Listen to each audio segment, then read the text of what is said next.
and comes with a big reputation. I know that he's maybe not scored that many goals last season. I think he only got 6 in the league, maybe 7 in the season overall. But in Italy, it's not a bad strike rate. I think it's 1 in 4 perhaps. He's got a right about this a wee bit today, and it's funny. Adam will be able to tell us more about this because this is his sort of domain. But I watched a lot of how we kind of changed under Michael Beale when he came in and how we used Alfredo Morelos. And we seemed to use Alfredo quite a lot back to goal, try to hold it up and have runners off him. And what I talked about in the article is when you think about the players that we bought in, so you've got Sam Lammers, you've got Sima, you've got Dessers power, and he'll use these runners off him, and then you factor in the likes of Cantwell, maybe Raskin from deeper. There's options now that they can maybe use him like that, and I think they'll use him as a big, strong kind of forward type player. Obviously, he's there to score goals, and when you come with that kind of price tag, you're looking for. I should imagine. I don't think it's unfair as a support to be looking for him to hit 20 goals. So, that's the kind of numbers and the pressure that he'll have on him already. But it's exciting. I can't remember the last time we spent big money on a forward, maybe Kamar Roof. So, that was maybe the last time we spent sort of big money, and that was maybe 2019, possibly, I think. So, we're a good few years ago anyway. And it's an exciting one. We all love a goal scorer. We love a number 9. So I'm excited about it. He's what I liked about it is, and I didn't really expect this. I hadn't thought about it, but his English was very good in his opening kind of interviews and stuff last night. So that's immediately a barrier that's not there, and I'm hoping that he will just kind of slide in and fit in quite nicely. That's a dream scenario. An early goal in a wee pre-season game or whatever will help as well. So, delighted he's here. It's been one that's kind of overrun a couple of days, I think, but it's done and dusted now, and I think he'll be a good asset for us.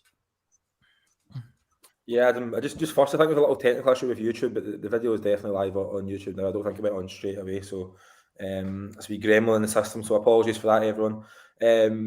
Adam, from a tactical point of view, how do you see Dessers fitting in? I think Stevie's spot on in terms of the sort of profile. We weren't sure, I guess, whether Michael Beale was just playing that way last season with the players he had at his disposal, or just trying things out, or making the best of what he had. But when you think about the 3 forwards that have came in, they all fit nicely into the profile of those roles that he had. So you've got the number 10, if that's going to be Lammers, who can also play further forward, which is great. Sima could probably do the same, can play as that second striker, but also maybe play wide the same way Sakala was. And then Dessers coming in as the number 9, essentially. Whether he can play on his own or whether he can play in a 2, I think he's quite flexible there, the same way as Morelos. I think it's easy to say, yeah, he's going to do what Morelos did, and he's going to do this, and he's going to do that. I think Alfredo Morelos, certainly for those first 2 or 3 years, was very, very unique, and it's unfair, I think, to try and compare anyone to that, even if he is 7 or 8 years younger. I'm not sure he's quite going to be as explosive as that, if you like. Certainly on and off the ball, but he will score goals, I think, 100%. He has done in his whole career. I know Stevie said the 6 goals, but as you mentioned, 1 in 4 is still pretty decent. He didn't play a lot, or he certainly only played half the season, so there's a debate there as to why. Injuries, I think it was the same at Feyenoord. They only played half the season, but he got a decent chunk of goals when he did play. So if we can get him in and get him 35, 40 starts, I've got no doubt, as Stevie said, he'll be hitting at least 15, 20 goals. I like him as a player. I think he does hold the ball up really, really well. He's got a nice move. Not quite a Michael Moles turn back to goal in terms of bamboozling defenders, but he's got a nice hold-up play where he can... I think there's a goal where he does turn and scores a pretty powerful left-footed shot. So I like that about him. He's intelligent. He'll press. He won't be an absolute pressing machine, say like Ryan Kent might have been the year or two before in terms of how good he is off the ball, etc. But he will be more than adequate in terms of that intelligent pressing that we see from Morelos over the years. So yeah, I'm pretty enthused by it. I feel good about it. I think the addition of Sima was one that I didn't expect at all, and I think that's quite good because it sort of links Dessers and Lammers together, if you like. I wasn't massively over the moon if it was going to be Dessers and Lammers up top because of I guess they're Lammer's goal record, all that sort of stuff. I felt like we needed a little bit more firepower in there. So getting Seema in, I think, rounds that group out quite nicely. But yeah, undoubtedly, Dessers is going to be the number one. Yeah, no, completely agree. There seems to be a lot of excitement kind of growing amongst the fan base about pre-season. I think that's natural when there's so much change, isn't it? You know, if you've got a summer where maybe one or two players come in, it's a bit, here we go again sort of thing. But because it's such an overhaul of the squad and there's more players to come in, I think there's a huge excitement about the new season. Just firstly, say a massive thanks to Gary Jameson for becoming a YouTube member. Of course, you can sign up to be a private member, $2.99 a month. You get all these videos ad free. You also get extra videos, 3 to 5 a week, delving into interviews, insight, lots of different things. I'm going to read out some of the comments. There was a comment coming about Derek. He might be joining us at some point today. He's in Bangkok. I have no idea of the time difference, if he's had a beer or not so far. He should be joining us at some point in this video. And just in terms of signings now, what do we think is next? Because there's been a lot of talk, Stevie, about signings. The same names keep propping up. That will be, Jose Cifuentes and Jonathan Panzo. What do you think will come in, Stevie, and what do you think is still needed in terms of new signings? Well, I think the two you've mentioned, I think it's fair to say there's certainly been a lot of discussion around them. There's been a lot of speculation and links to us. I think that the links to both of them are pretty strong. I know there's probably still some groundwork to do around them signings, but if both of them turned up in the next couple of weeks, it wouldn't surprise me in the slightest. And I say that only as, based on the kind of relentless kind of speculation around them, not on anything else. But I think there are two that will most likely come in.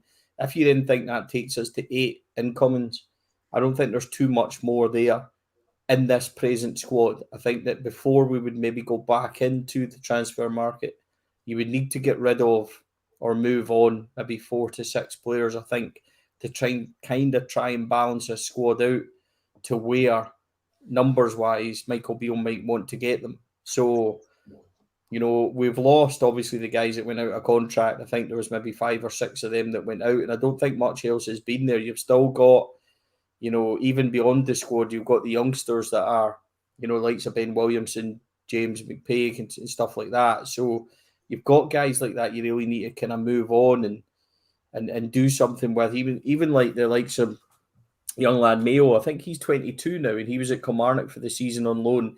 These are guys that we're going to have to deal with in the squad. And I don't mean that as being like unfair on these boys or being, but we can't carry squads. We can't carry guys that are that age and aren't contributing to the first team and are maybe on, a couple of grand a year or a week or whatever. We need to move these guys on for the good of their career and ourselves.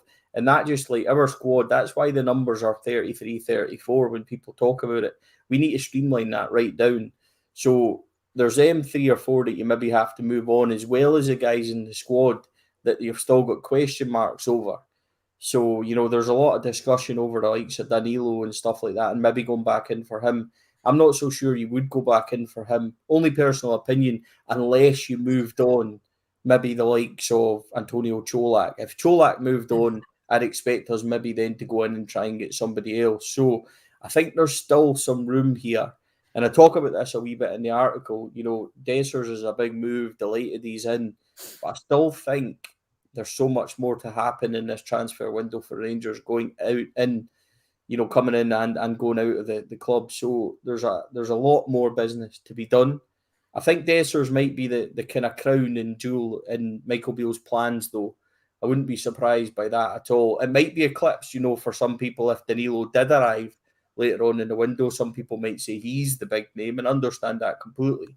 But certainly for now, if you look at the outlay and the excitement surrounding the big number 9, and potentially as well, because he's chased him for so long, and because this has been ongoing, you have to imagine that when Michael Beale spoke way back in February time about the number 9 he wanted, he knew who he was something a bit different, he knew the kind of style. I've got to imagine that this is his first choice, and this is why the pursuit has been so long. So, no, I think we've still got a lot more to go, Euan. we should really be asking you. You're the one that got this all spot on with your Thursday tip, didn't you? So even getting stick online, but I liked it how Rangers left it more or less till evening time before they done it. But just to have you, sweating slightly. But no, it was nice to see that all reported yesterday and done. And as I said, I think there's a lot more to come in and out of the club. Yeah, I was getting absolutely caned online. Not caned online, but I was just going to I was going to 5-a-sides last night. I just seen this video pop up, and not only the guy that asked me about it, he clipped it for me saying that it would definitely be Thursday. I was like, oh my God, it's not going to happen today. I'm going to get loads of stick in all places. Clipped it, videoed it. Someone said I knew nothing as well, so listen, I always get told that I heard that it was Thursday, so it did come through. So I won't take any credit. I've not got a big ego. It's okay. It's going to read through some of the comments. Ian says he's had a bug and he's back with us today. Thanks very much for joining us. Hopefully you're all right. Any more signings? We'll talk about that next, John. We'll go into that. Stevie's obviously covered that in detail there.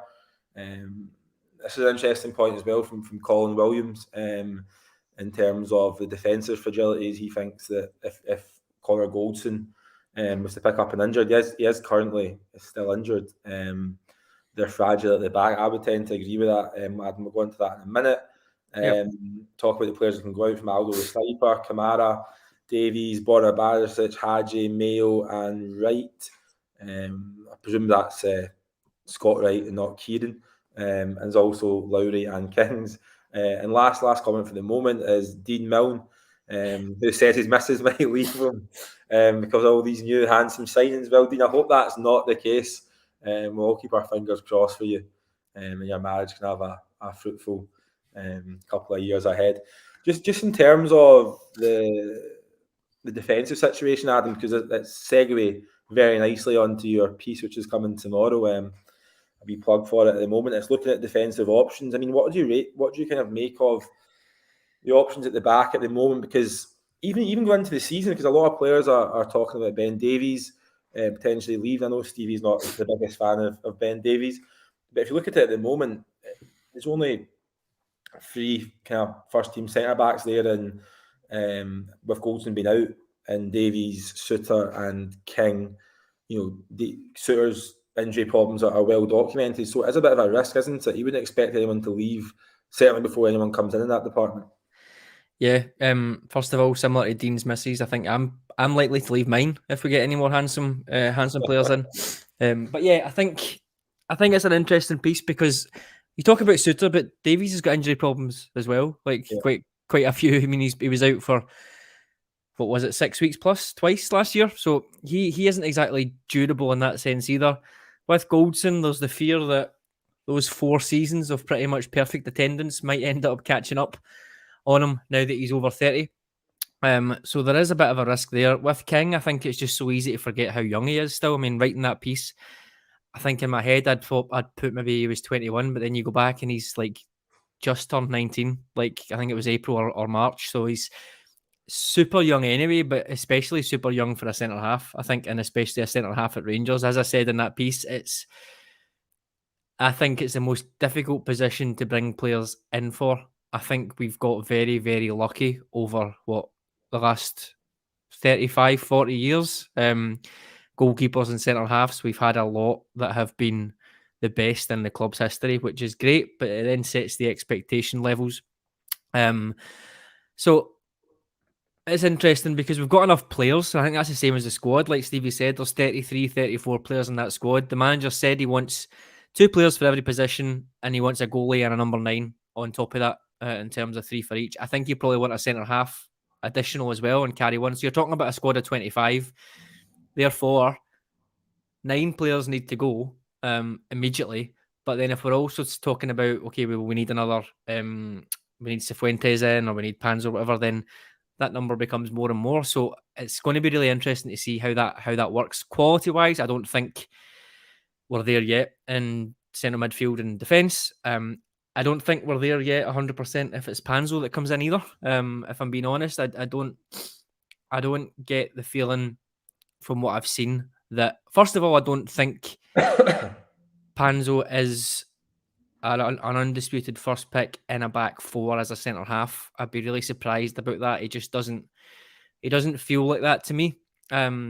So that would be a bit of a concern there. I actually think he might, for me, profile more as a left back that can fill in as left centre half in a back three, maybe similar to Bassey. I know Bassey did really, really well in the back four, but it was a bit of a surprise when he was at centre back. I think we didn't really expect that uptick. So I think Panzo might be more of that sort of fullback role, similar to what Bassey did with Barisic. So that could be interesting, Euan, because that might mean if Panzo comes in there and covers those two slots potentially, does that free up Barisic to go? I'm not sure. That's an interesting piece that I'll be interested to see how that goes. But there's the comment there. Yeah, absolutely. On top of that, I do think we still need another centre half if that is Davies going. So the article today is kind of talking through the options. The three that have been linked is obviously Austin Trusty, Panzo, and then Charlie Cresswell.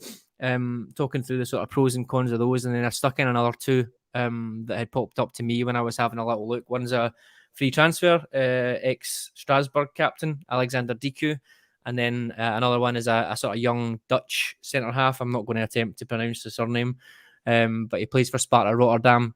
And given it is a little bit weird that we're spending a lot of time scouting in Holland and buying players from Holland just after our Dutch manager left, but if we go back into that market again, I think he looks like a very, very good player. So that would be quite interesting to see. If we assume that we're not going to get huge mega bucks money from Saudi Arabia for the players that we don't really want anymore, then I think we're going to have to cut our cloth a little bit. So guys like Trusty or Charlie Cresswell might be a little bit too rich for our blood, depending on who we sell.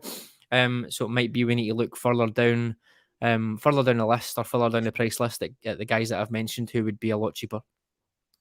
Yeah, no, we're actually inundated with comments. People, Stevie, people are saying you're quiet this morning, but I think that's just because you're not too happy that you're on with me. But that's what you said off camera. Yeah, just look at the defensive situation. There's a lot of comments coming about maybe Borna Barisic leaving. Adam obviously touched on it there, and I presume he touched on it in his piece, which comes out tomorrow morning, guys, on the website. So if you want to read Adam's fantastically detailed piece, I've read it this morning, so it's fantastic. I must say, Adam, a lot of detail about the centre backs, and you can read that on the website tomorrow. Borna Barisic, Stevie, what would you do? Hey, first of all, we're mates, like, so like, don't throw me under the bus. Like, I was more than happy when you were here. So no, there's nothing. I didn't think I was quiet. So I've got a habit of rambling on too much. But Borna Barisic is an interesting one. First of all, for me, I've kind of went full circle. People will know that I sat here months and months ago and said that I wasn't really fancying Yilmaz and that I wasn't sure about him, and maybe I wasn't even sure at that point if he had a future at the club. So I've went a wee bit full circle on that. I would like to see more of Yilmaz, I think, starting. And I think that if he started off the season as first choice, that wouldn't disappoint me that much. I had my reservations, but he ended the season quite strongly. Now, I know it was dead rubbers. I know that, but I want to see more. So it doesn't look like there's anything happening there with regards to selling him. So it looks like it's going to go that way. With regards to Borna Barisic, he's got a year left. So my situation's always been what I'd said before. Like, if it would be the same with John Lundstrom. If these guys aren't going to sign on, then we need to look to move them on at this point. Just because we can't afford to have more first team players leave and walk out the door for nothing. So Borna Barisic, if there was $1 million and a half to be had, he maybe wants to go back to Croatia. I know that he's just had a wee one and his family are back there and stuff like that. So if there's a potential for that money and you've got cover from Sterling, and then if Panzo does come in, you've got cover there as well, as Adam was saying. I think that's fine for me. I think I would be quite happy with that. If Borna Barisic still does stay, and he produced some good form last year, I think, and there's two ways to look at that. One being that the team overall weren't very good, so he stood out a wee bit more. Or two, he did actually have a good season. Either way, I thought he was okay. But if he stays, he's still behind Yilmaz for me, I think, who starts as first choice. left back so that we can see what's really there and get a good, decent run under him. So, no, Borna Barisic, I think it's still an issue, I think, to be resolved either way. He either extends or we look to move him on, depending on who might be interested. But I was interested there in people saying about the midfield, and people have said Ryan Jack being unreliable and stuff like that. Ryan Jack started 83% of games last year. Statistically, he was available, more or less all the time, and he'd never picked up any long knocks and any big knocks. It would be an odd wee niggle here and there, which is going to happen to any player. So I think there's a case to be said that Ryan Jack, is touchwood, hopefully over the majority of his issues, and that he can be relied on. And if you look at the midfield, you've more or less got 5 in there. You've got Cantwell, Raskin, Lundstrom, Jack, Cifuentes, I think, is going to arrive within the next couple of weeks, fingers crossed. You've got 5 there to fit into potentially 3 maybe positions. And then beyond that, you've got guys like Alex Lowry challenging and stuff like that as well. So I don't think the midfield, if Cifuentes arrives, I think, like Adam maybe touched upon, if he arrives, I would be preferring to look at the centre-backs beyond that. That's the next position for me we should be. I think we're okay full-back-wise. Even if Borna did go, Dujon Sterling can play there. He can slot in with Paggio comes in, he can play there. So there's plenty of cover. Centre-back for me, I'm like everybody else, concerns me a wee bit. If we get the Ben Davies that played in the Scottish Cup semi-final, I thought he was very good. I saw a different side to him that day. I thought he marked very well and he was very aggressive and strong. If we get that Ben Davies going forward, then he's maybe got time to recover a wee bit in many people's eyes. I think that's maybe fair. So it wouldn't be a case of writing Ben Davies off. And as well that second season, some players do really come on. So if we're not going to move Ben Davies out, then again, I'm looking for more from him, but there might be a possibility that he would show some improvement in there. But I definitely, like you guys said, like Adam sort of talking about Goldson, John Souttar, I think, question marks over him. Ironically, I think that he's probably our best and most solid centre-back if he could stay fit, John Souttar. But that's maybe an argument for another time. I still think somebody else is needed in there. I'm not, like Adam says as well, I'm not entirely sold on Panzo as being number one option or it maybe being a kind of project. You're looking for your best form in years to come kind of thing. So there is work still to be done there. But what I would say is that the 6 coming in and how it's all kind of looking, I think it's positive. Yes, there's still work to be done. Definitely still work to be done going out. But I think the 6 in I'm really happy with. And I think the likes of Lammers and Kieran Dowell and that might surprise a few people as well. So we're in good shape and heading towards the right kind of direction, in my opinion. No, I agree. It's interesting. I spoke to the Coventry assistant manager about Dujon Sterling and obviously Jonathan Pans was there last season, and AD Vivas. He actually coached Chelsea. He coached them all at Chelsea when they won the youth cups and European competitions as well. And he said that a lot of people talking about Pans didn't play so much at the end of last season. But he said he was outstanding at the start of the season, really quick, comfortable on the ball, quite like Dujon in terms of his profile and being quick and athletic. So I think they brought a boy in from Manchester City on loan who he's meant to be dynamite. Yeah, he's meant to.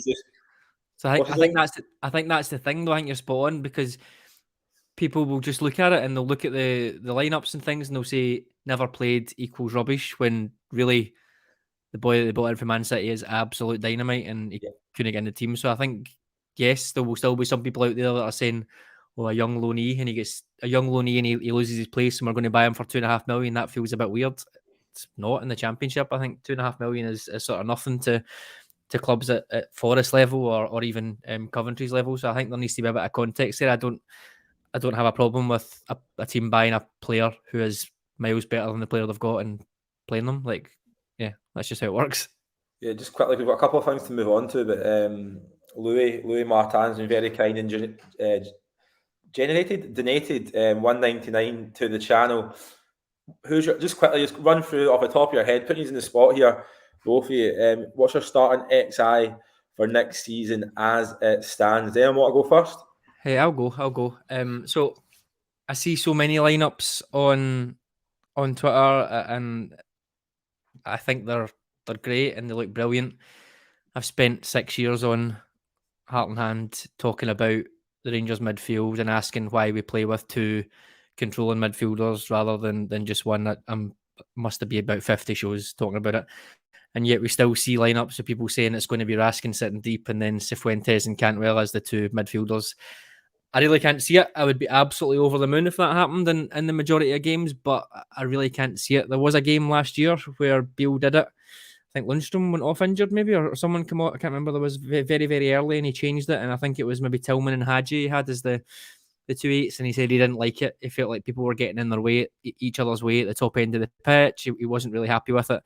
And he went on to say, basically, at that point, two of Jack, Lundstrom and Kamara will play most games, include Raskin in that as well. So my lineup is going to be based on that. I think it's maybe not as exciting as some people would want, but I think realistically, he's always going to play two of those type of players in the central midfield. So yeah, I'll go for Butland.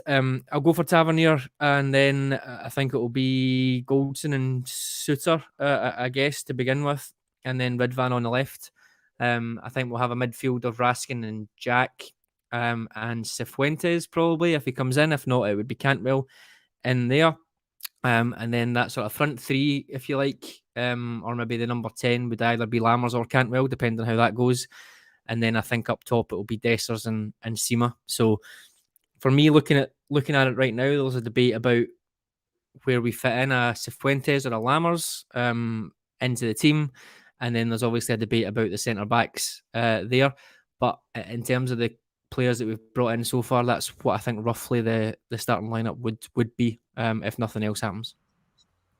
Stevie, I just put it over to you now. Butland in goals obviously starts. I think it's quite harsh on Robbie McCrory, but Jack Butland will start as number one. Tavernier, Goldson, Suter, Ridvan, same as Adam. Midfield, Lundstrom, Cantwell and Raskin. And then Sam Lammers as a 10 behind the front two of Sima,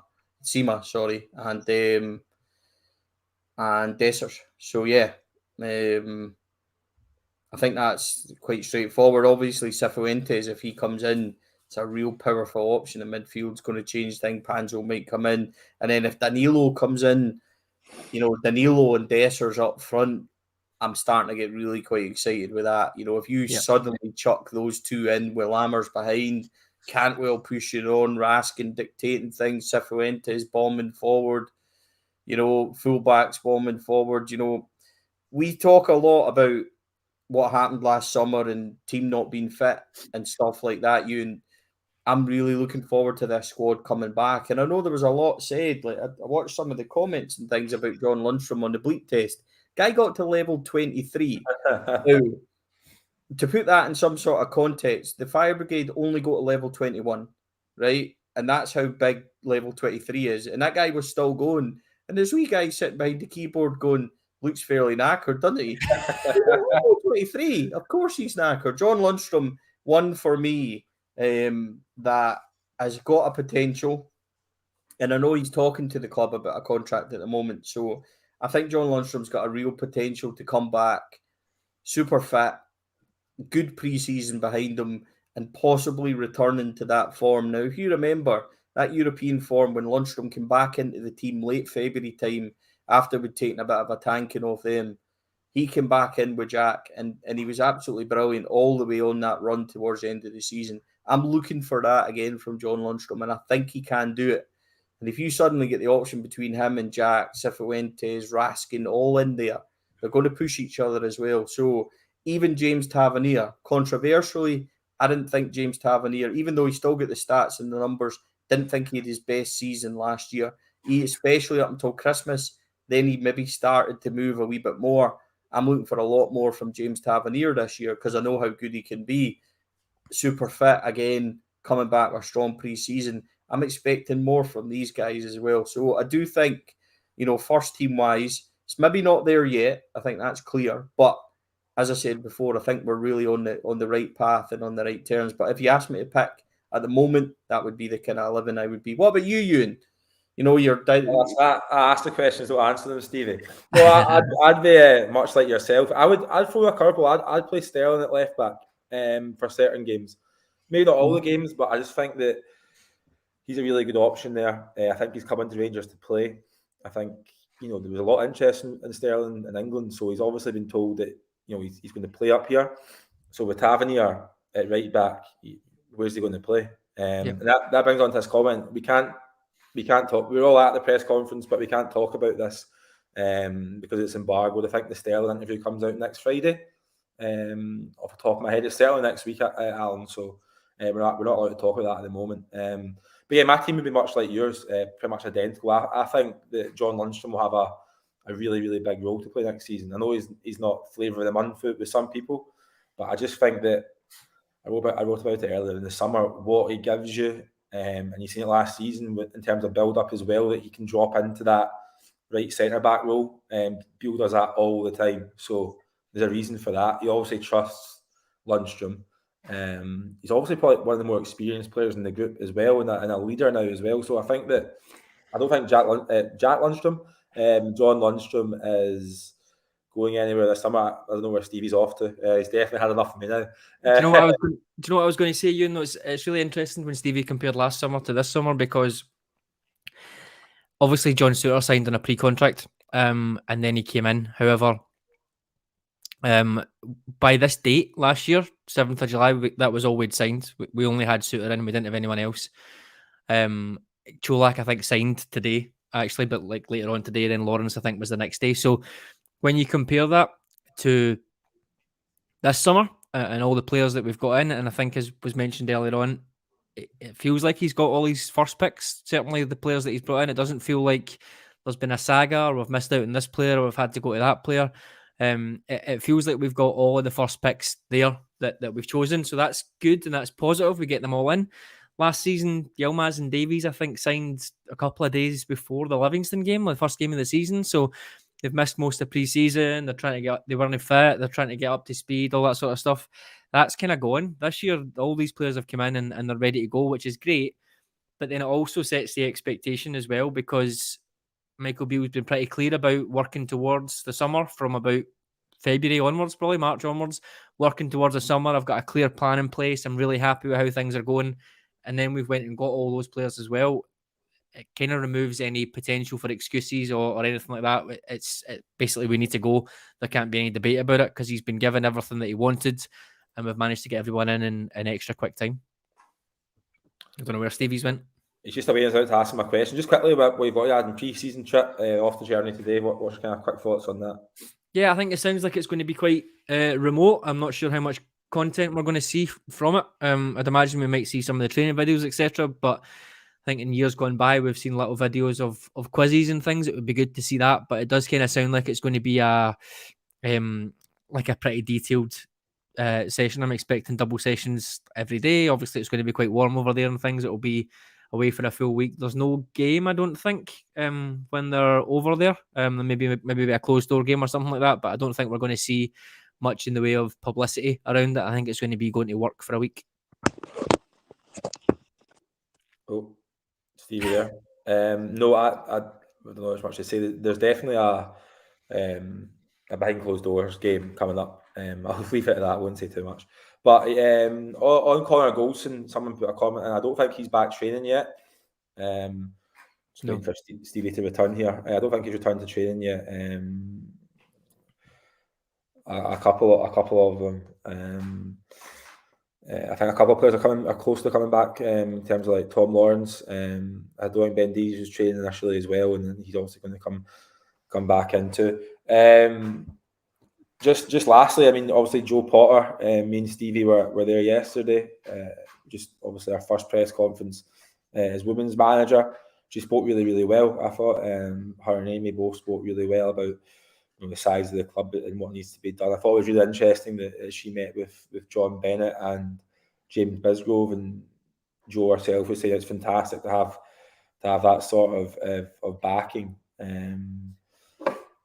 No, definitely. I think probably go to the club.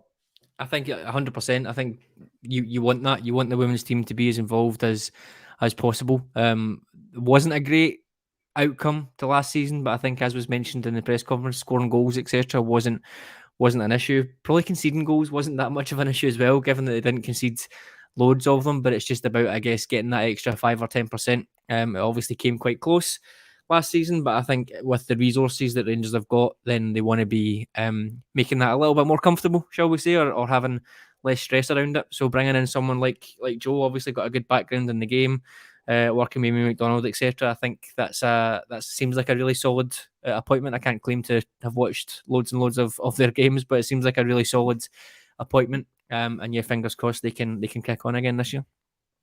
Yeah, so I think I'll do is for today. I think Stevie's got a couple of technical issues. I've spoke to him via text, so I don't think we'll rejoin us. But forever, a great contribution, as ever, from Stevie and yourself, Adam. You got a piece coming out tomorrow on the defensive situation. It's a great read. I've read it myself today, so check it out tomorrow. And I think we'll be back on Monday. What else we should say probably is that there'll be see Stevie popping back up. I was going to get him in before we left. Obviously, there'll be a Stephen Gerrard. There'll be Michael Beale interview on Sunday coming out in the Sunday paper. So there'll be a lot of content from Michael Beale on Sunday. So if that's one for everyone to keep their eye on. Stevie's here, but he's not in. So can you hear us, Stevie? I can hear you, but I don't listen. Can you hear me? We can hear you. Right. My battery died on my computer, but it is plugged in, so I apologise, everyone. That's why I was darting to see what was going on. And then I've tried to log in with my phone, but I've just got a black screen, which is obviously my phone's way of saying it can't handle the baldness. But I really apologise, guys. I don't know what's happened to the battery on the computer. The computer's quite old, so possibly it's just died a death on me there. But I've been talking about Joe Potter. I've missed the last couple of minutes. Just quickly before we finish, Joe Potter. I know you. Stevie knows everything about the women's team, so you're the perfect person to speak to on it. Well, yeah, I mean, I thought she was pretty impressive with her opening kind of press conference yesterday. She's obviously quite a good speaker, and she's quite comfortable, which is funny because obviously as a Lioness, she's had a lot of media training. And when you speak to the likes of Jack Butland, like we done the other day, who's came through, the kind of English media ranks and stuff, these guys all speak really well. And I thought that she did really well yesterday in how she spoke. I asked her, obviously on the dynamic between her and Amy McDonald, who is the kind of women's team manager, which is a bit like, director of football basically for the women's side. So they were quite happy and comfortable talking about that. They spoke a lot about the kind of dynamic and how they'll work together, identifying players. Obviously, Michelle Coulson's come in at centre back. Women's team wise, we're still kind of waiting to find out about the return of Jenny Danielson and Hannah Davidson, who were two first starts last season at centre back and in number 10 role. So there's quite a lot still to be done signing wise for the team. She likes to play possession football, but she likes to be expansive. I spoke a wee bit to Amy McDonald as well, kind of off camera. She thinks that she'll be very attacking as well. And I think that when you think about it, one of the questions I asked her, Euan, as you know, we are, the women had scored 111 goals last season in the league, but at times, they weren't attacking and they weren't good enough to watch. So it's a strange thing to say to kind of anything that scores that many goals to suddenly turn around and say there was too many draws and stuff. So that's something she'll need to kind of bring into the women's side. But there's a lot of work to do, I think, in that team. I think there's a lot of kind of signings to be made and things like that as well. So yeah, it was a good press conference. I like her. I think she's very approachable. She's very nice. She speaks well, and I'm looking forward to seeing the kind of football we're going to play under her. So it's much like the kind of first team. There's a lot to do there, but it's a situation to watch. You're on mute, Euan. So it's a great way to end it. Some show we're having today, isn't it? To be fair, the show's flying. Just forgot to cut my mute button off there. But genuinely, thanks to everyone in the comments, they've been inundated with comments, and everyone that's liking the video as well. And obviously to Stevie and Adam for helping me through hosting my first show this morning. So thanks for everyone who's tuned in, and we'll be back again on Monday. See you later, guys.